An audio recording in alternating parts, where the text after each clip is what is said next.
자객열전 전제편 어장검 물고기가 칼을 품다. 제1화 물가의 산에 칼을 품다. 오나라의 도읍 고소의 남쪽을 굽이쳐 흐르는 태호는 이른 새벽이면 늘 물 안개에 잠겼다. 수면 위로 떠오른 고깃배들은 마치 꿈속을 유영하는 그림자 같았고 늙은 어부들의 구성진 노랫가락만이 안개를 가르며 희미하게 퍼져나갔다. 그 고요한 풍경 속 유독 한 사내의 배 주위만은 물결이 거칠었다. 그의 이름은 전제. 저작거리 사람들은 그를 그저 힘 좋은 어부로만 알았다.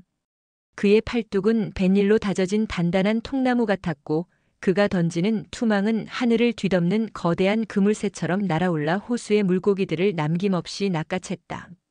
하지만 그의 진면목을 아는 이는 드물었다. 그의 눈은 평범한 어부의 것이 아니었다. 수면 아래 물고기의 움직임뿐만 아니라 사람의 마음속에 숨겨진 의도까지 꿰뚫어보는 듯한 깊고 서늘한 빛을 담고 있었다. 그날도 전제는 갓 잡은 싱싱한 물고기를 광주리에 가득 담아 저작거리로 향했다. 그의 좌판은 언제나 사람들로 북적였다. 그가 잡아오는 물고기는 유난히 크고 살이 실했으며 값을 속이는 법이 없었기 때문이다. 전 어르신, 오늘 물건 좋네요. 가장 큰 놈으로 한 마리 주세요. 단골 손님의 외침에 전제는 묵묵히 고개를 끄덕이며 가장 실한 잉어를 골라내 솜씨 좋게 손질하기 시작했다.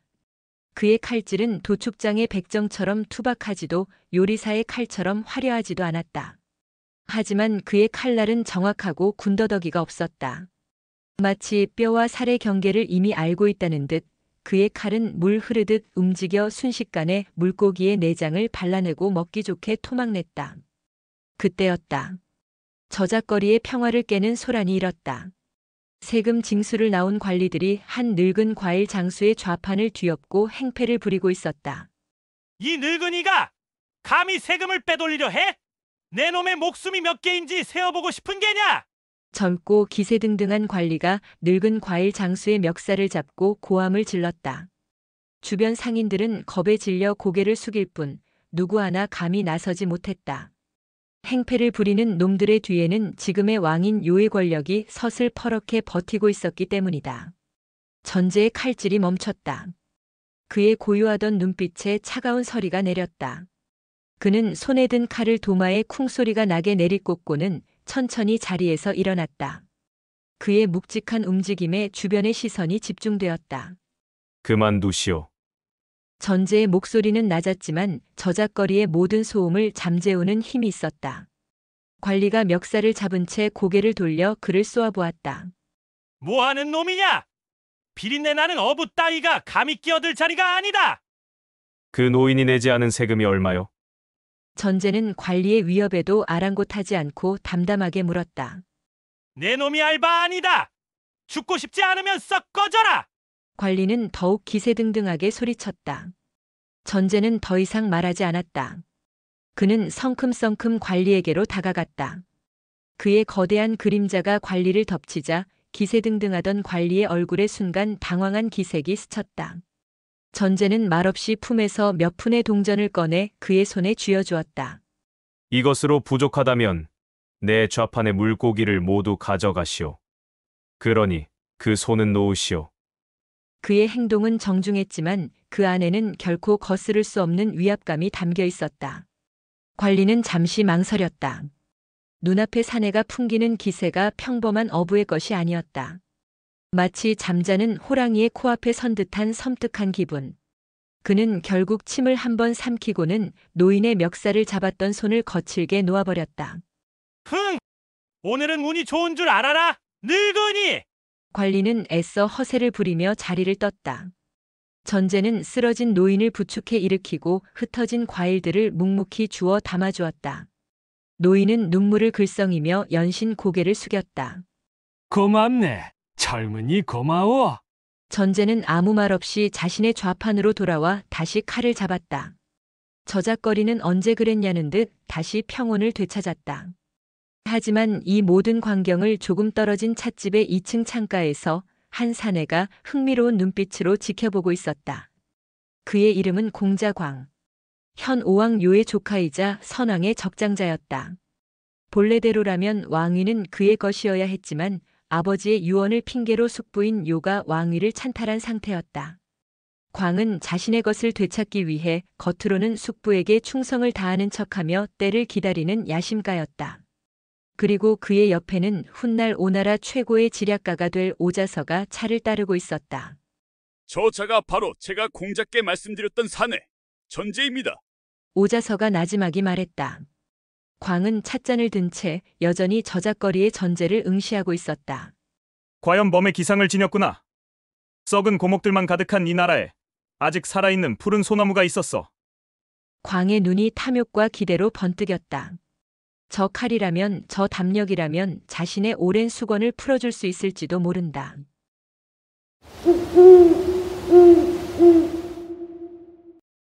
날이 어두워지자 전제의 허름한 띠풀집에 귀한 손님이 찾아왔다.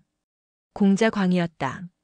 그는 모든 시종을 물리치고 오자서만을 대동한 채였다.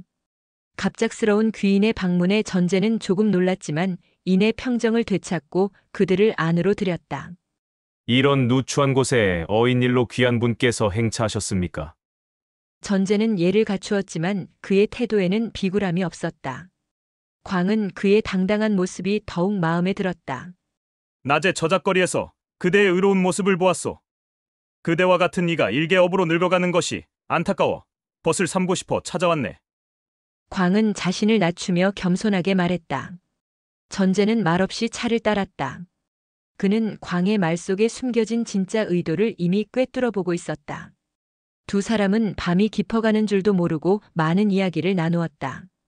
광은 나라의 현실과 왕요의 실정에 대해 한탄했고 전제는 묵묵히 그의 말을 들어주었다. 광의 말에는 백성을 걱정하는 진심과 함께 빼앗긴 자신의 자리를 되찾으려는 뜨거운 야망이 뒤섞여 있었다. 마침내 광은 본론을 꺼냈다. 전제여, 나는 그대의 힘이 필요하오. 나를 도와 어지러운 이 나라를 바로 세우고 왕위를 제자리로 돌려놓는 대업에 함께 해주지 않겠소? 그것은 왕을 시해하고 반란을 일으키자는 목숨을 건 제안이었다. 전제는 잠시 침묵했다. 그의 눈빛이 깊은 고뇌에 잠겼다. 그는 명예나 부귀를 탐하는 자가 아니었다. 하지만 그의 안에는 불의를 보면 참지 못하는 뜨거운 피가 흐르고 있었다. 왕요가 부당하게 왕위를 차지했고 그의 아래에서 백성들이 고통받고 있다는 사실을 그 역시 알고 있었다. 제가 공자님을 돕는다면 공자께서는 어떤 세상을 만드실 것입니까? 전제가 마침내 입을 열었다. 그의 질문은 자신의 안위나 대가에 대한 것이 아니었다. 그가 목숨을 걸 대의의 가치에 대한 것이었다.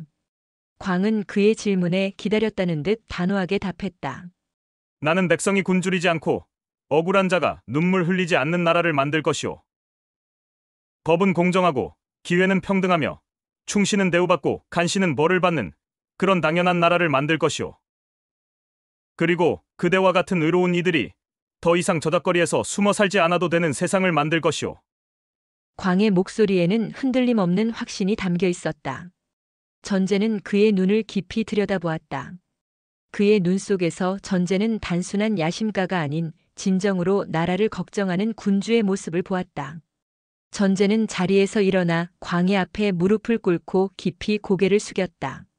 공자님의 뜻이 진정 백성을 위한 것이라면 저 전제, 비록 천한 목숨이나 기꺼이 공자님의 칼이 되겠습니다.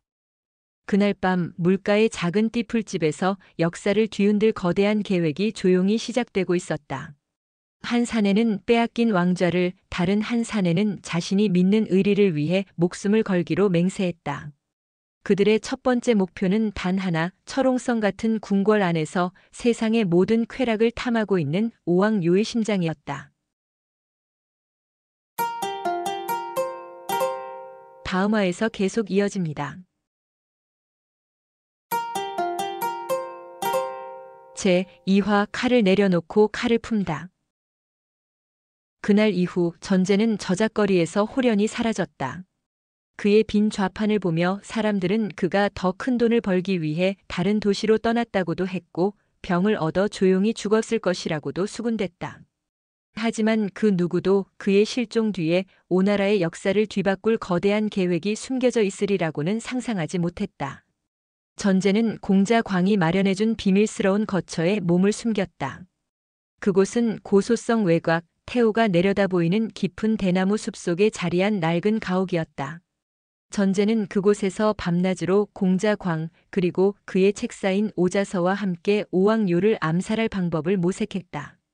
하지만 논의가 깊어질수록 그들의 표정은 어두워져만 갔다. 왕요는 그들이 생각했던 것 이상으로 교활하고 의심이 많은 인물이었다. 왕은 자신의 침소에 드는 궁녀의 몸까지 직접 수색하는 자입니다. 음식에는 늘 은수저를 넣어 독을 확인하고 잠자리는 매일 밤 예측할 수 없는 곳으로 옮깁니다. 오자서가 무거운 표정으로 말했다. 그의 정보망을 통해 수집된 왕요의 행적은 철옹성과도 같았다. 궁궐의 호위는 어떻소? 전제가 물었다. 그의 목소리는 여전히 차분했다. 궁궐의 경비는 오나라 최정예 병사들로 이루어져 있습니다.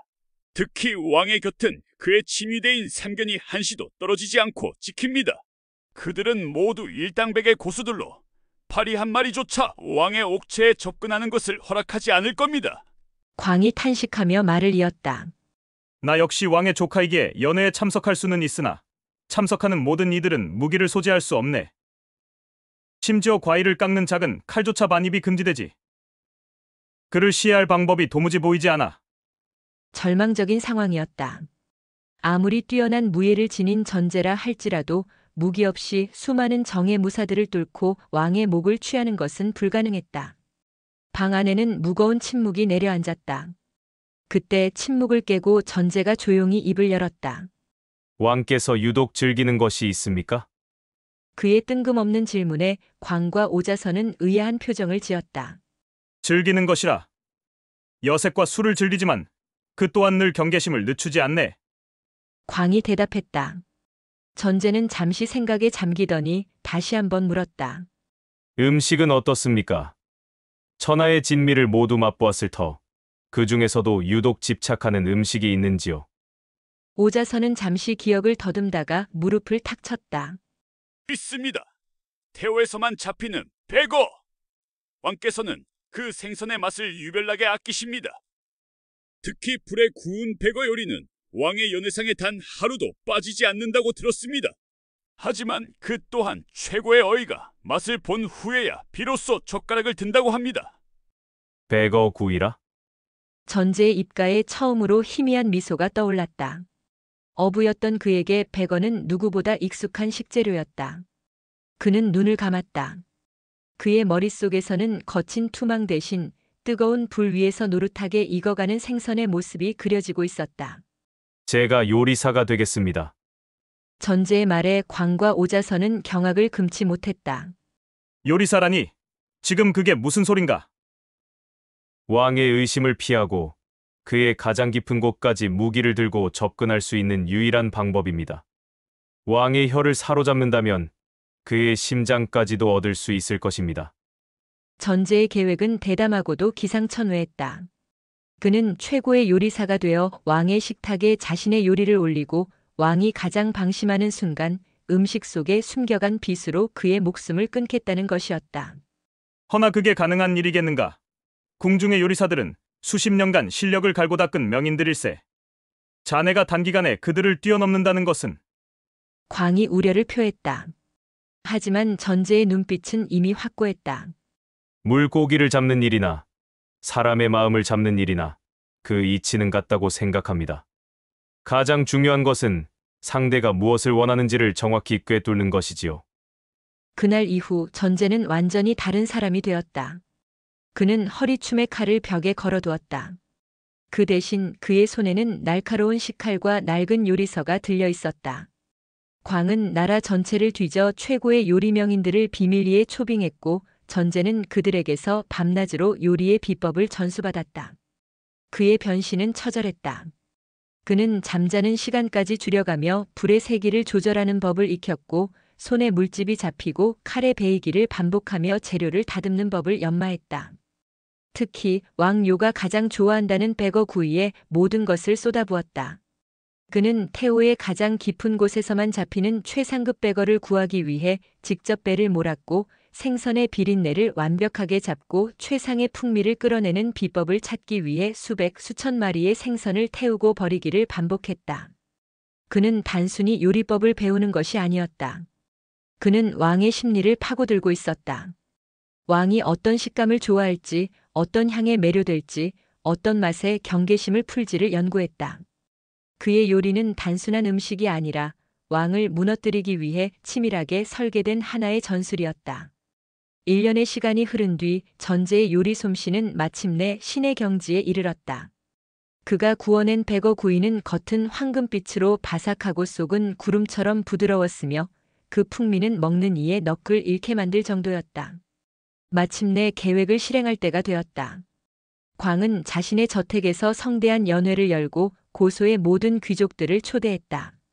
그리고 그 연회의 주방을 전제에게 온전히 맡겼다. 오늘 그대의 실력을 천하에 증명해 보이게. 이 연회가 성공한다면 자네의 이름은 분명 왕의 귀에까지 들어갈 것이야. 연회가 시작되고 전제가 만든 요리들이 차례차례 상에 오르기 시작했다. 귀족들은 처음에는 반신반의했지만 그의 요리를 맛보는 순간 모두가 할 말을 잃었다. 세상 어디에서도 맛본 적 없는 황홀한 맛의 향연. 특히 마지막에 등장한 백어 구이는 그야말로 활용점정이었다. 이 요리는 대체 누가 만든 것인가? 당장 요리사를 대령하라. 한 노대신이 감탄을 금치 못하며 소리쳤다. 광의 신호에 전제가 조용히 연회장으로 들어섰다. 그의 모습은 더 이상 거친 어부가 아니었다. 그의 몸에서는 피비린내 대신 맛있는 음식 냄새와 함께 자신의 기술에 대한 깊은 자부심을 가진 장인의 기품이 풍겨나왔다.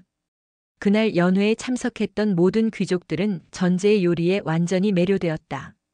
태호의 신선이 내려와 직접 구워낸 맛이라는 소문은 삽시간에 고소 전체로 퍼져나갔고 마침내 궁궐의 담을 넘어 왕 요의 귀에까지 들어가게 되었다. 며칠 후 공자 광의 저택에 왕이 보낸 내관이 찾아왔다.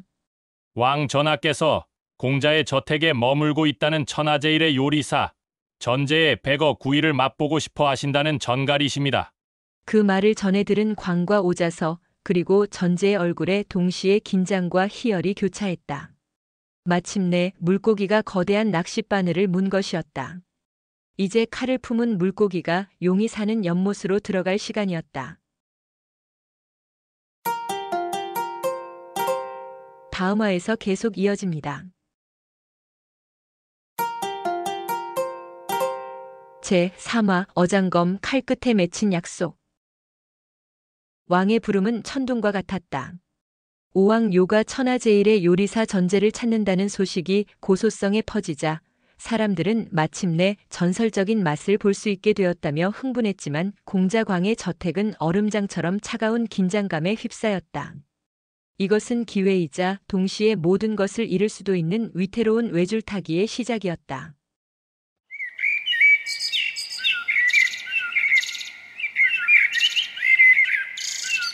궁궐로 향하는 날 아침 전제는 평소와 다름없이 고요했다. 그는 밤새 정성껏 손질한 최상급 백어 몇 마리를 대나무 통에 담고 자신이 평생 사용해온 낡은 식칼들을 가지런히 천에 감쌌다. 그의 손길에는 한치의 떨림도 없었다. 마치 매일 아침 저작거리로 향하던 어부의 그것처럼 그의 움직임은 자연스럽고 담담했다. 정령 괜찮겠는가? 공자 광이 착잡한 표정으로 물었다. 그의 눈에는 야망의 불꽃과 함께 자신을 위해 사지로 들어가는 충신에 대한 인간적인 고뇌가 뒤섞여 있었다. 두려웠다면 애초에 시작하지 않았을 것입니다. 전제가 뒤돌아보며 희미하게 웃었다. 공자께서는 다만 제가 돌아오지 못하거든 제 늙은 어미와 처자식을 거두어 주시겠다는 약조만 잊지 말아 주십시오. 그것이면 족합니다. 그의 말에는 자신의 죽음을 예감하는 자의 초연함이 담겨 있었다.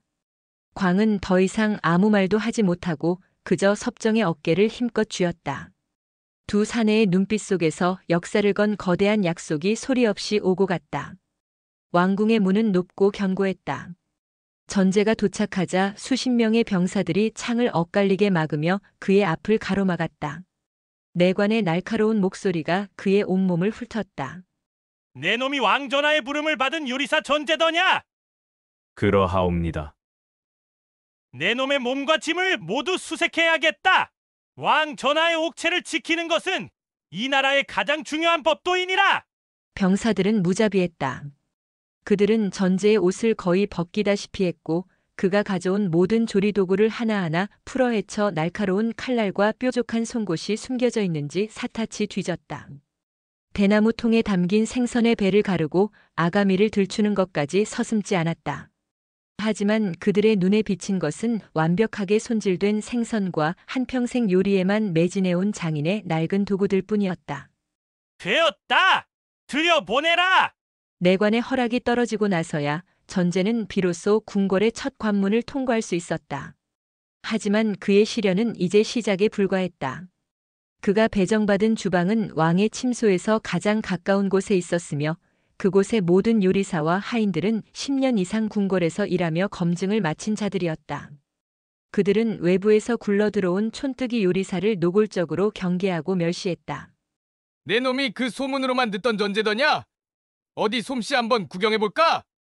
수라간을 총괄하는 늙은 대령 숙수가 팔짱을 낀 채 비아냥거렸다. 하지만 전제는 그들의 도발에 일절 대응하지 않았다. 그는 묵묵히 자신의 조리대를 정리하고 가져온 식재료를 손질하기 시작했다. 그의 진가는 칼질 한 번에 드러났다. 그의 칼이 도마 위 생선에 닿는 순간 주방의 모든 소음이 거짓말처럼 멎었다. 그의 칼질은 단순한 기술이 아니었다. 그것은 살아있는 생명에 대한 깊은 이해와 존중이 담긴 하나의 의식과도 같았다. 뼈를 상하게 하지 않으면서 살을 발라내고 내장을 터뜨리지 않으면서 완벽하게 제거하는 그의 솜씨에 평생 칼을 잡아온 궁중 요리사들조차 넋을 잃고 바라볼 뿐이었다. 전제는 며칠 동안 자신의 실력을 묵묵히 증명해 보였다. 그는 누구와도 어울리지 않았고 오직 요리에만 몰두했다. 그의 요리는 왕에게 오르기 전 여러 명의 기미상궁과 어이들의 엄격한 검사를 거쳤다. 은수저로 독을 확인하는 것은 물론 한 점 한 점 맛을 보며 조금이라도 이상한 기미가 있는지 확인했다. 전제는 이 모든 과정을 군말 없이 오히려 당연하다는 듯 받아들였다. 그의 완벽한 연기는 궁궐 사람들의 경계심을 서서히 허물어뜨리고 있었다. 그 사이 공자광은 밖에서 전제의 마지막 무기를 준비하고 있었다. 그는 오나라 최고의 대장장이를 비밀리에 찾아가 특별한 비수를 만들게 했다. 세상에서 가장 예리하고 세상에서 가장 짧아야 하네. 그리고 그 형태는 마치 물고기의 뼈와 같아야 할 것이야. 그렇게 탄생한 것이 바로 어장검, 즉 물고기 뱃속에 숨기는 칼이었다. 그것은 손잡이까지 합쳐도 한 뼘이 채 되지 않았지만 강철을 뚫을 만큼 날카롭고 치명적인 독이 발라져 있었다. 그 칼은 특별히 제작된 백어 구이의 등뼈를 제거한 자리에 마치 원래 제 것이냥 완벽하게 들어맞도록 설계되었다. 어장검이 완성되던 날 밤 전제는 몰래 궁을 빠져나와 광을 만났다. 차가운 달빛 아래 어장검이 요사스러운 빛을 발했다. 전제는 칼을 받아들고 그 무게와 감촉을 조용히 느껴보았다. 이것은 자신의 목숨과 맞바꿀 역사의 무게였다. 모든 준비는 끝났네. 왕은 사흘 뒤에 나의 공을 취한다는 명분으로 내 저택에서 연회를 열겠다고 하셨네. 그날이 바로 거사일일세. 광의 목소리가 비장하게 울렸다. 전제는 말없이 고개를 끄덕였다. 그날 제가 올리는 백어 구이는 세상에서 가장 비싼 요리가 될 것입니다. 다시 궁으로 돌아온 전제는 마지막 담금질에 들어갔다. 그는 밤마다 아무도 없는 주방에 홀로 남아 어장검을 생선 속에 넣고 꺼내는 연습을 수없이 반복했다. 칼을 숨긴 생선은 겉으로 보기에 조금도 티가 나지 않아야 했고 칼을 꺼내는 동작은 번개처럼 빠르고 은밀해야 했다. 그의 이마에서는 식은땀이 비오듯 흘러내렸다. 단 한 번의 실수도 용납되지 않는 완벽한 암살을 위한 처절한 예행 연습이었다.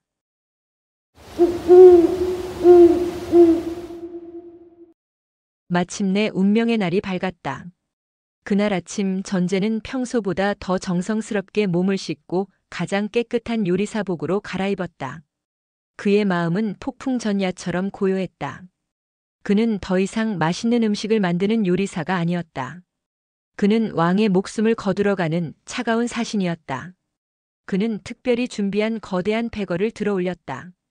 그리고 잠시 망설임 끝에 날카로운 어장검을 생선의 배 안 등뼈가 있던 자리에 깊숙이 밀어넣었다.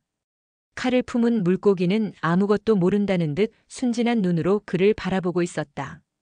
됐다! 가자! 전제는 칼을 품은 생선을 은쟁반에 올리고 조심스럽게 그것을 들었다. 그의 발걸음이 향하는 곳은 화려한 음악과 웃음소리가 넘쳐나는 지상의 낙원, 왕의 연회장이었다. 하지만 그에게 그곳은 자신의 목숨을 바쳐 역사를 새로 쓸 거대한 재단일 뿐이었다. 다음 화에서 계속 이어집니다. 제4화 왕을 낚는 비수, 붉게 피어나다. 공자 광의 저택에서 열린 연회는 오나라의 모든 권력이 한자리에 모인 듯 화려했다. 휘황찬란한 등불이 대낮처럼 밤을 밝혔고 아름다운 궁녀들의 춤사위와 귀를 간지럽히는 음악 소리가 참석한 귀족들의 흥을 돋우었다. 연회의 주인공인 오왕요는 가장 높은 상석에 앉아 기름진 얼굴에 만족스러운 미소를 띤 채 이 모든 풍경을 즐기고 있었다. 하지만 이 화려함의 이면에는 칼날 같은 긴장감이 흐르고 있었다. 왕요는 자신의 안전을 위해 궁궐의 거의 모든 친위대를 이 연회장으로 동원했다. 저택의 담벼락부터 연회장 문 앞까지 삼중으로 배치된 갑옷 입은 병사들은 서늘한 살기를 내뿜었고 연회장 안에는 왕의 최측근 호위 무사인 삼견이 한시도 눈을 떼지 않고 왕의 주변을 맴돌았다. 공자 광 역시 만일의 사태를 대비해 자신의 사병들을 저택 곳곳에 비밀리에 매복시켜둔 상태였다. 화려한 연회장은 사실 거대한 폭풍을 앞둔 고요한 바다와도 같았다. 연회가 절정에 달했을 무렵 공자 광이 자리에서 일어나 왕에게 정중히 고개를 숙였다. 왕 전하, 오늘 이 연회를 빛내주심에 무한한 감사를 드립니다. 전하를 위해 제가 천하일미를 준비하였사오니 부디 즐겨주시옵소서. 왕요는 흡족한 표정으로 고개를 끄덕였다. 곧이어 요리사복을 입은 한 사내가 거대한 은쟁반을 들고 연회장으로 들어섰다. 전제였다. 그의 등장은 연회장의 모든 시선을 사로잡았다. 그의 발걸음은 조금의 흐트러짐도 없었고 그의 표정은 수십 년간 요리만을 연구해온 노련한 장인처럼 평온했다. 하지만 그의 등 뒤에서는 식은땀이 등줄기를 타고 흘러내리고 있었다. 그가 왕의 식탁으로 향하는 길은 멀고도 험난했다. 10걸음마다 배치된 호위 무사들은 매서운 눈으로 그의 머리부터 발끝까지를 훑었다. 특히 삼견의 우두머리는 직접 나서 그의 앞을 가로막았다. 그는 전제의 몸을 거칠게 수색하고 은쟁반 위에 놓인 거대한 백어 구이를 날카로운 은침으로 몇 번이나 찔러보았다. 맹독이라도 발라져 있다면 은침의 색이 즉시 검게 변할 터였다. 하지만 은침의 색은 변하지 않았다. 전제는 이 모든 과정을 굴욕적이거나 불안한 기색 하나 없이 오히려 당연하다는 듯 담담하게 받아들였다. 그의 완벽한 연기에 호위 무사도 더는 의심하지 않고 길을 비켜주었다. 마침내 왕의 식탁 앞에 선 전제. 그는 정중하게 무릎을 꿇고 머리 위로 쟁반을 받쳐들었다. 왕 전하, 미천한 요리사 전제가 전하를 위해 태호의 백어로 만든 구이 요리를 올리옵니다. 고소한 생선 기름 냄새가 연회장에 퍼져나갔다. 황금빛으로 먹음직스럽게 구워진 생선의 모습에 식도락가로 유명한 왕 요의 입가에 군침이 고였다. 오, 이것이 바로 소문으로만 듣던 그 요리였다. 과연 그 향부터가 예사롭지 않구나. 하지만 왕은 즉시 젓가락을 들지 않았다. 그의 눈짓에 기미상궁이 먼저 다가와 생선 살점을 조심스럽게 떼어 맛을 보았다. 잠시 후 그녀는 황홀한 표정으로 왕에게 고개를 끄덕였다. 아무런 이상이 없다는 신호였다. 이제 모든 경계는 풀렸다. 왕요는 만족스러운 웃음을 지으며 직접 젓가락을 들어 가장 살이 실한 생선의 등 부분을 향해 뻗었다. 바로 그 순간이었다. 무릎을 꿇고 있던 전제의 눈빛이 번개처럼 번뜩였다. 그의 움직임은 소리도 예고도 없었다. 그는 쟁반을 받치고 있던 왼손으로 생선의 머리를 움켜쥐고 오른손으로는 순식간에 생선의 배를 갈랐다. 모두의 눈에 그저 먹음직스러운 생선 구이로만 보였던 그 안에서 차가운 강철의 빛이 섬광처럼 터져나왔다. 어장검이었다. 네, 이놈! 가장 가까이 있던 호위 무사가 경악하며 칼을 뽑았지만 그의 외침은 이미 늦었다. 전제의 몸은 용수철처럼 솟구쳐 올랐고 그의 손에 들린 어장검은 한치의 망설임도 없이 놀라움에 눈이 커진 왕요의 심장을 정확하게 꿰뚫었다. 왕요의 입에서 인간의 것이라고는 믿기 힘든 끔찍한 비명이 터져나왔다. 그의 손에 들려있던 젓가락이 힘없이 바닥으로 떨어졌다. 그의 눈은 자신을 찌른 것이 화려한 검이 아닌 한 뼘도 채 되지 않는 작은 비수라는 사실에 대한 놀라움으로 가득 차 있었다. 붉은 피가 그의 화려한 용포를 순식간에 적셔나갔다. 전하를 지켜라! 저놈을 죽여라! 연회장은 순식간에 아비규환으로 변했다. 삼견을 비롯한 수십 명의 호위 무사들이 분노한 짐승처럼 전제에게 달려들었다. 하지만 전제는 이미 자신의 목숨을 버린 자였다. 그는 왕의 장검을 뽑아들고 포효하며 무사들을 향해 맞서 싸웠다. 그의 검술은 정교하지 않았지만 지독하게 실전적이고 맹렬했다. 그는 방어를 생각하지 않았다. 오직 한 명이라도 더 베어넘겨 공자 광이 상황을 수습할 시간을 벌어주기 위해 자신의 생명을 태울 뿐이었다.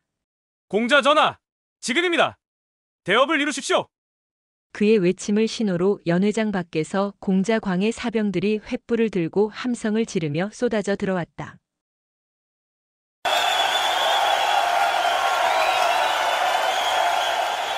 안과 밖에서 동시에 들이닥친 반란군에 왕의 친이 되는 순식간에 혼란에 빠졌다.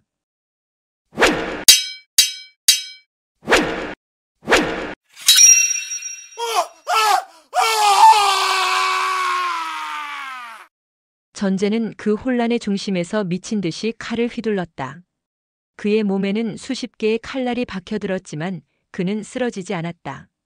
그의 두 발은 마치 땅에 뿌리를 내린 거목처럼 굳건했다.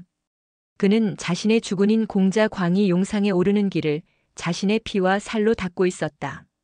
마침내 그의 움직임이 멈췄다. 수십 자루의 창과 칼이 그의 몸을 동시에 꿰뚫었다. 그의 입가에는 희미한 미소가 걸려 있었다. 그는 저 멀리 혼란을 수습하고 왕의 옥새를 향해 나아가는 공자 광의 뒷모습을 보았다. 자신의 임무가 완수되었음을, 자신의 죽음이 헛되지 않았음을 확인한 자의 평온한 미소였다. 전제의 육신은 마침내 바닥으로 쓰러졌다. 그의 뜨거운 피가 화려했던 연회장의 바닥을 적셨다. 물고기 뱃속에 숨겨졌던 작은 칼 한 자루가 거대한 오나라의 역사를 통째로 바꾸어 놓는 순간이었다. 그의 이름은 전설이 되었고 그의 충의는 노래가 되어 천년의 세월을 흐르게 될 것이었다. 다음 화에서 계속 이어집니다. 제5화 약속은 별이 되어 이름은 전설이 되어. 전제의 뜨거운 피가 연회장의 차가운 바닥을 모두 적셨을 때 비로소 길고 긴 밤이 끝났다. 왕요의 시신은 싸늘하게 식었고 그의 친이 되는 공자 광의 군대 앞에 모두 무릎을 꿇었다.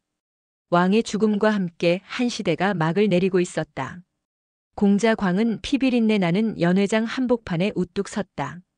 그의 얼굴에는 승자의 환희와 함께 자신을 위해 기꺼이 목숨을 바친 충신을 잃은 깊은 슬픔이 교차하고 있었다. 그는 천천히 걸어가 형체를 알아볼 수 없을 정도로 훼손된 전제의 시신 앞에 무릎을 꿇었다.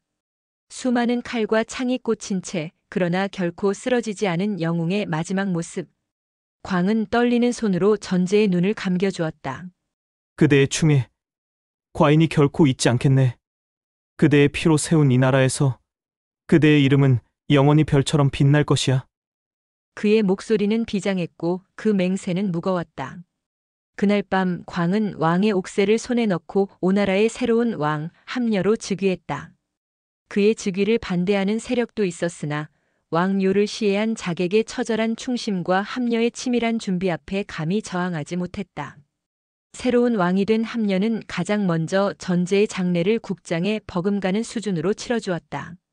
그는 친히 상주가 되어 전제의 관을 메었고 그의 무덤을 고소성에서 가장 양지 바른 곳에 만들어주었다. 그리고 그는 전제와의 마지막 약속을 지키기 위해 그의 늙은 어머니와 어린 아들이 살고 있는 띠풀집으로 향했다. 왕의 행차가 지의 저작거리에 나타나자 사람들은 모두 땅에 엎드려 머리를 조아렸다. 함녀는 마차에서 내려 이제는 너무나 낯설게 변해버린 전제의 집 문을 제 손으로 열었다. 그 안에는 아무것도 모른 채 아들이 돌아오기만을 애타게 기다리는 늙은 노모와 아버지의 얼굴조차 기억하지 못하는 어린 아이가 서로를 의지한 채 앉아 있었다.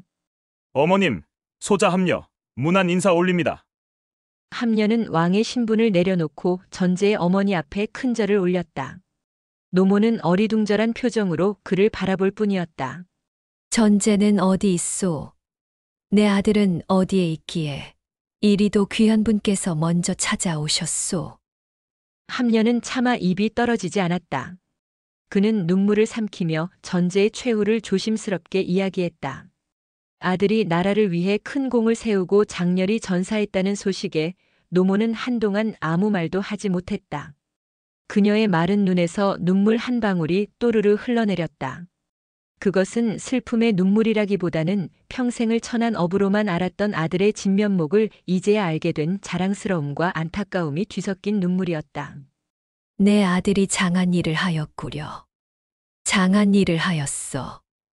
함녀는 다시 한번 머리를 조아렸다. 전제 선생과의 약조를 지키기 위해 왔습니다. 어머님과 그의 아들은 이제부터 제 어머니요, 제 아들입니다. 제가 평생토록 두 분을 봉양하고 지켜드릴 것입니다. 그는 전제의 아들 전이를 자신의 곁으로 불렀다. 그리고는 자신의 허리춤에 있던 옥패를 풀어 그의 목에 걸어주었다. 너의 아비는 이 나라 최고의 충신이자 영웅이었다. 너 또한 아비의 뜻을 이어 훌륭한 대장부로 자라나야 한다. 오늘부터 너를 상경의 벼슬에 봉할 것이니 학문과 무예를 게을리하지 말고 나라의 동량이 되어다오. 상경은 왕 다음 가는 최고의 벼슬이었다. 아직 10살도 되지 않은 어린 아이에게 나라의 가장 높은 벼슬을 내린 것은 파격적인 대우였다. 그것은 전제의 희생에 대한 함녀의 진심 어린 보답이자 그의 충의가 얼마나 위대했는지를 천하에 공표하는 상징적인 행위였다. 그날 이후 전제의 늙은 어머니와 아들은 궁궐로 들어가 왕족의 버금가는 대우를 받으며 평생을 편안하게 살았다. 함녀는 오자서와 같은 현명한 신하들을 등용하여 나라를 부강하게 만들었고 백성을 위한 정치를 펼쳐 춘추시대 최고의 패자 중 한 명으로 역사에 기록되었다. 그는 평생 전제의 희생을 잊지 않았고 매년 그의 무덤을 찾아 술잔을 올렸다고 한다. 시간이 흘러 전제의 이야기는 오나라 사람들의 입에서 입으로 전해지는 전설이 되었다. 사람들은 더 이상 그를 잔인한 암살자로 기억하지 않았다. 그들은 자신을 알아준 주군을 위해 기꺼이 목숨을 바친 의리의 사나이, 평범한 어부에서 나라를 구한 영웅으로 그를 기억했다. 특히 그가 왕을 시해할 때 사용했던 어장검의 이야기는 아이들조차 흥얼거리는 유명한 노래가 되었다. 물고기가 칼을 품어 용을 낚았네라는 구절은 겉으로는 평범해 보이지만 결정적인 순간에 세상을 바꿀 수 있는 숨은 영웅의 상징이 되었다. 전제의 육신은 비록 한 줌의 흙으로 돌아갔지만 그가 남긴 약속과 충의는 밤하늘의 별이 되어 오나라의 역사를 영원히 비추었다.